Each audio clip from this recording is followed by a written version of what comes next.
बारे में कुछ कहना चाहती हूँ। इसमें आई हूँ गलतियों को क्षमा करें तो आपकी महान कृपा। 26 जनवरी को प्रतिवर्ष पूरे भारतवर्ष में गणतंत्र दिवस के रूप में मनाया जाता है, क्योंकि आज के दिन ही भारत का महान संविधान प्रवर्तन में आया और एक महान देश सच्चे अर्थों में प्रभुत्व संपन्न लोकतांत्रिक गणराज्य बना। हमारे महान देश को 15 अगस्त 1947 ईस्वी को अंग्रेजों के नियंत्रण से मुक्ति मिल गई थी, लेकिन शासन व्यवस्था अभी तक भी अंग्रेजी नियम कायदे के अनुसार अर्थात भारत शासन अधिनियम 1935 से ही संचालित हो रही थी। हालांकि भारतीय संविधान निर्माण के लिए पहले ही 1946 ईस्वी को संविधान सभा का गठन कर दिया गया था, जिसके अध्यक्ष डॉक्टर बाबू राजेंद्र प्रसाद जी बनाए गए थे।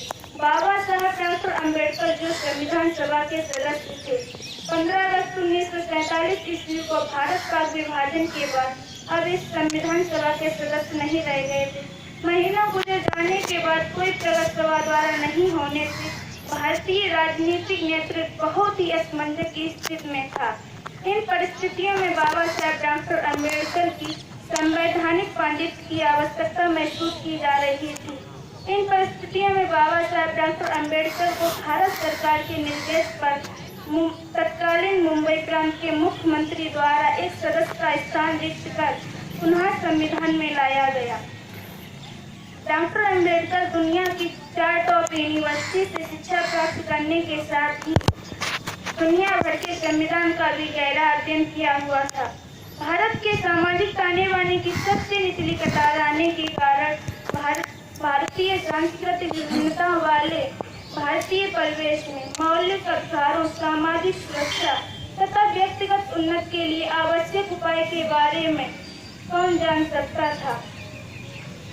डॉक्टर अम्बेडकर के लिए इससे बेहतर और कौन सा अवसर हो सकता था।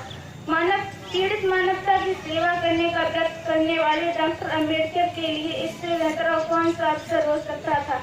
अतः उन्होंने सदियों से अधिकार विहीन, दलित, शोषित तथा पीड़ित अन्य पिछड़ा वर्ग समाज को प्रदान किए ही साथ ही सभी अधिकार से वंचित नारी वर्ग पीड़ा को समझकर उन्हें न्याय प्रदान, पिता पद की संपत्ति में समान अधिकार करने का सुनिश्चित करने का कार्य किया। 26 जनवरी का दिन भारत के तमाम लोगों के लिए गर्व करने का दिन है। ये ऐसा दिन है जब भारत भूमि अपने असंख्य पुत्रों की आहुति के बाद ब्रिटिश नियंत्रण से मुक्त होकर अपने खुद के संवैधानिक तंत्र की आभा का दीदार करती है और मानवता व्यक्त करती है। पौराणिक रीतियां अमानवीय जात, धर्म, वर्ग भेद को हर एक व्यक्ति खत्म करके हर एक व्यक्ति को एक मूल्य प्राप्त हुआ।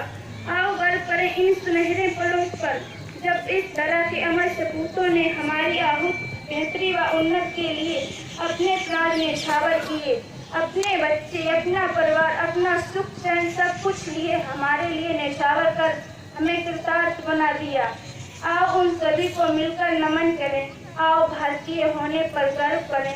आओ गणतंत्र दिवस के पर्व पर मिलजुल कर एक हो जाएं। जय हिंद, जय भारत।